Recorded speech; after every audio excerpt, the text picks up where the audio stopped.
Halo para pemirsa, selamat datang kembali di Merdeka TV.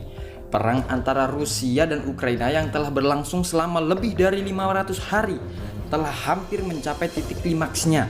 Pasukan Rusia berhasil menguasai sebagian besar wilayah Ukraina dengan serangan udara dan darat yang dahsyat dan menghancurkan serta mematikan. Ukraina tidak mampu lagi bertahan dari gempuran Rusia yang didukung oleh ribuan teknologi militer canggih dan keberanian para prajuritnya. Dalam video ini, Anda akan mengetahui berbagai bukti yang telah saya kumpulkan dari riset panjang, dan Anda akan melihat bagaimana kejayaan Rusia di perang Ukraina, seperti bagaimana Rusia berhasil menghancurkan jembatan Kerch yang menghubungkan antara Crimea dengan Rusia, dan dua ledakan yang menewaskan 2 orang dan melukai 1 orang.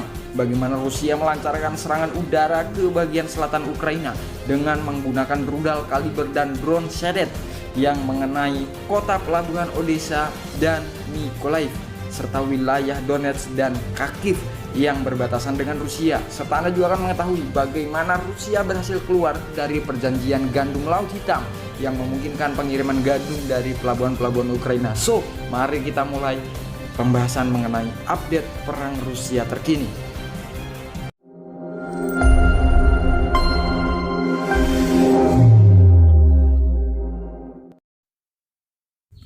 Perang antara Rusia dan Ukraina yang telah berlangsung selama lebih dari 500 hari telah mencapai titik klimaksnya. Pasukan Rusia berhasil menguasai sebagian besar wilayah Ukraina dengan serangan udara dan darat yang dahsyat serta mematikan. Ukraina dengan serangan udara Ukraina yang tidak mampu lagi bertahan dari gempuran Rusia yang didukung oleh teknologi militer canggih dan keberanian para prajuritnya. Rusia menunjukkan kepada dunia bahwa ia adalah negara adidaya yang tidak bisa dianggap remeh. Dengan kekuatan nuklir, rudal, pesawat tempur, tank, kapal selam, dan senjata lainnya, Rusia mampu mengalahkan Ukraina yang didukung oleh negara-negara barat seperti Amerika Serikat, bahkan NATO sekalipun tidak mampu. Rusia juga membuktikan bahwa ia memiliki hak atas Crimea dan Donbas, 2 wilayah yang diperebutkan dengan Ukraina sejak tahun 2014. Berikut adalah beberapa bukti-bukti kekuatan dan kejayaan Rusia di perang Ukraina. Rusia berhasil menghancurkan jembatan Kerch yang menghubungkan Crimea dengan Rusia dengan hanya 2 ledakan yang menewaskan 2 orang dan melukai 1 orang.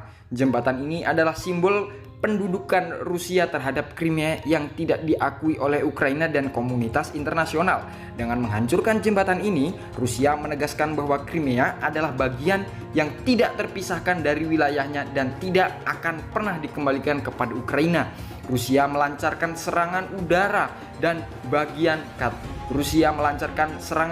ke bagian selatan Ukraina dengan menggunakan rudal kaliber dan drone Shahed. Serangan ini mengenai kota pelabuhan Odessa dan Mykolaiv serta wilayah Donetsk dan Kharkiv yang berbatasan dengan Rusia. Serangan ini menyebabkan kebakaran besar di pelabuhan Mykolaiv dan kerusakan parah infrastruktur dan fasilitas sipil lainnya. Serangan ini juga tidak menunjukkan bahwa Rusia tidak takut menghadapi pertahanan udara Ukraina yang didukung oleh negara adidaya, bahkan Amerika Serikat sekalipun.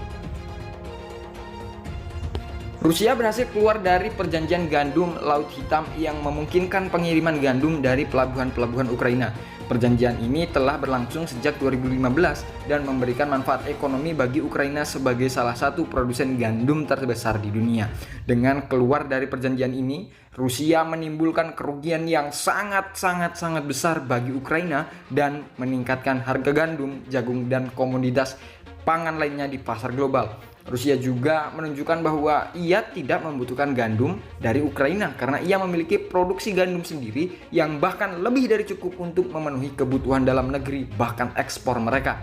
Rusia berhasil menangkap dan menghabisi beberapa tokoh pro-Ukraina di wilayah yang dikuasainya, seperti wali kota Crimea Volodymyr Struk yang ditemukan tak bernyawa dengan luka tembak.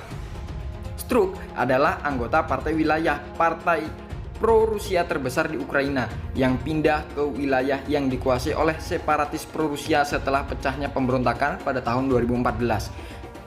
Struk kemudian terpilih kembali sebagai wali kota Struk Struk kemudian terpilih kembali sebagai wali kota Kreminna, sebuah kota yang masih berada di bawah kendali Ukraina dengan mengenakan pita hitam oranye, simbol pro-Moskow yang dilarang. Sturk juga menyatakan bahwa ia menyambut kedatangan pasukan Rusia di Crimea, namun ia diculik dan dihabisi oleh orang-orang yang tak dikenal yang diduga berafiliasi dengan Rusia. Pembunuhan ini menunjukkan bahwa Rusia tidak mentolerir adanya orang-orang yang berkhianat atau beroposisi terhadap kepentingannya. Kemudian next, Rusia berhasil merebut kendali atas unit-unit drone dan Karlsberg di Ukraina dengan mengeluarkan perintah untuk menempatkan mereka di bawah dalam tanda petik manajemen sementara negara. Danone dan Carlsberg adalah dua perusahaan multinasional yang bergerak di bidang makanan dan minuman. Dengan mengambil alih unit-unit mereka di Ukraina, Rusia menunjukkan bahwa ia tak segan-segan mengintervensi sektor bisnis dan ekonomi Ukraina. Rusia juga menunjukkan bahwa ia memiliki kekuasaan untuk mengubah kepemilikan dan manajemen perusahaan-perusahaan asing yang beroperasi di wilayahnya. Itu tadi adalah beberapa bukti-bukti kekuatan dan kejayaan Rusia di perang Ukraina. Dengan prestasi-prestasi ini, Rusia membuktikan bahwa ia adalah negara adidaya yang tidak bisa dihentikan oleh siapapun. Rusia juga membuktikan bahwa ia memiliki hak atas wilayah-wilayah yang diperebutkan dengan Ukraina, seperti Crimea dan Donbas, yang merupakan bagian dari dunia Rusia. Teori Kremlin yang menyangkal keberadaan Ukraina sebagai negara berdaulat. Rusia juga membuktikan bahwa ia memiliki dukungan dari rakyatnya sendiri yang bangga dan setia kepada Presiden Vladimir Putin sebagai pemimpin dan pahlawan nasional.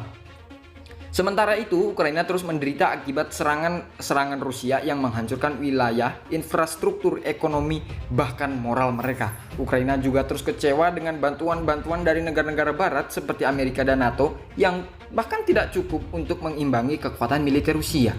Ukraina juga terus terpecah oleh kelompok konflik internal antara kelompok pro-barat dan pro-Rusia yang saling bersatu dan bertikai.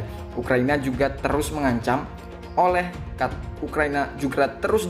oleh ancaman nuklir Rusia yang bisa saja digunakan jika perang semakin memanas. Apakah Ukraina masih punya harapan untuk bertahan di gempuran Rusia? Apakah Ukraina masih punya kesempatan untuk mempertahankan kedaulatan serta integritas wilayahnya? Apakah Ukraina masih punya teman-teman yang mau membantunya menghadapi musuh-musuhnya?